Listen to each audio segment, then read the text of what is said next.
প্রথম 10 ওভার দেখে বলার উপায় নাই যে বাংলাদেশ দল ওয়ানডে খেলছে নাকি টি-20, কারণ 10 ওভার শেষে বাংলাদেশের রান ছিল 69 রান 2 উইকেটে।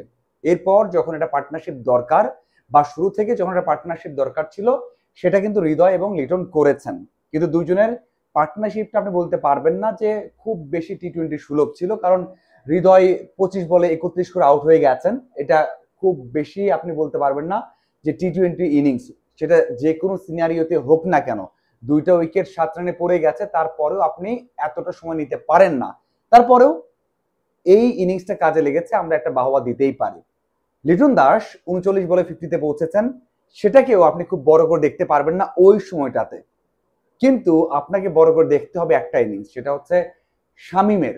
শামিম আসার পর থেকেই খুব দারুণ কিছু শট খেলেছেন, এবং ওই শটের পর থেকেই আমরা যদি দেখি যে লিটন দাস কিন্তু নিজেকে ক্লোজ থেকে বের করে নিয়ে এসেছেন, এবং তখন মনে হয়েছে শট খেলা ইজি, কারণ যে কোনো শটেই কিন্তু শামিম দেখাচ্ছিলেন যে এখানে সব শট খেলা যাবে অথবা ব্যাটে বল আসছে।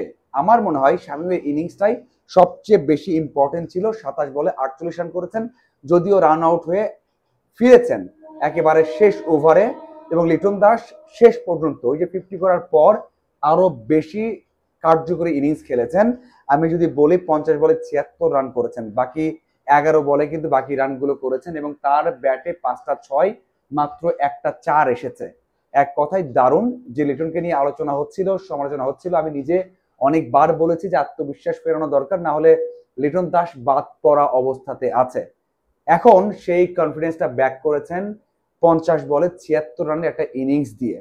বলতেই পারি লিটন দাস ভালো একটা মোমেন্টাম পেলেন, শুধুমাত্র দল নয়, বাংলাদেশ জিতেছে এই দুজনের ইনিংসেই। বোলিংয়ে আমরা বলতে পারি যে শুরুর দিকে রান আউটটা ইম্পর্টেন্ট ছিল, লিটনের 2টা স্ট্যাম্পিং ছিল, 2টা খুব দুর্দান্ত বা ভালো ক্যাচ ছিল। বোলিংয়ে মুস্তাফিজ কার্যকর বল করেছেন, সাইফুদ্দিন ভালো বল করেছেন, আমরা সবাইকেই ক্রেডিট দিতে পারে, কিন্তু ভিড়টা গড়েছেন ওই দুইজন, কারণ এমন উইকেটে 177 রান হিউজ, সেই কাজটা কিন্তু ওই দুইজন করেছেন। আমার কাছে যেটা মনে হয় যে লিটন দাস হঠাৎ করে হারিয়ে যান। এই যে বললাম যে মোমেন্টাম পেয়েছিলেন লিটন দাস, ব্যাটিং এ হোক বা ক্যাপ্টেন্সিতে হোক, এটা ধরে রাখতে হবে। আমরা ওয়ানডেতে দেখলাম বাংলাদেশ দল দ্বিতীয় ম্যাচ জিতলো, থার্ড ম্যাচে আবারও হেরে গেল খুব বাজে ভাবে। সেম কাজটা আমরা করি টি-20 এবং টেস্টেও। বাংলাদেশ একটা ম্যাচ জেতে, এরপর কিন্তু আবারও 10 ম্যাচ, 5 ম্যাচ, 7 ম্যাচ খোঁজ পাওয়া যায় না, কারণ সেটার থেকে শিক্ষা বাংলাদেশ দল নেয় না।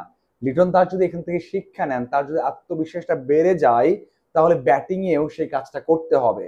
আমরা একটা ইনিংস খেলে 10টা ইনিংস যদি না খেলি, সেই ইম্প্যাক্টটা পড়বেই। এই যে ইনিংসটা খেললো, আমি এখনই খুব বেশি প্রশংসা করতে চাই না, এখনই বলতে চাই না বাংলাদেশ দল এটা করে ফেললো, ওই রেকর্ড করলো, এটা করা দরকার, ওটা করা দরকার, তাহলে বাংলাদেশ দল ওয়ার্ল্ড কাপ জিতবে, ওয়ার্ল্ড কাপে ভালো করবে, র্যাঙ্কিং ভালো করবে। আমি সেখানে যেতে চাই না। আমার মনে হয় লিটন দাস, শামীম হোক, হৃদয় হোক, বা যারা খেলছেন, এই প্রক্রিয়াতে থাকতে হবে।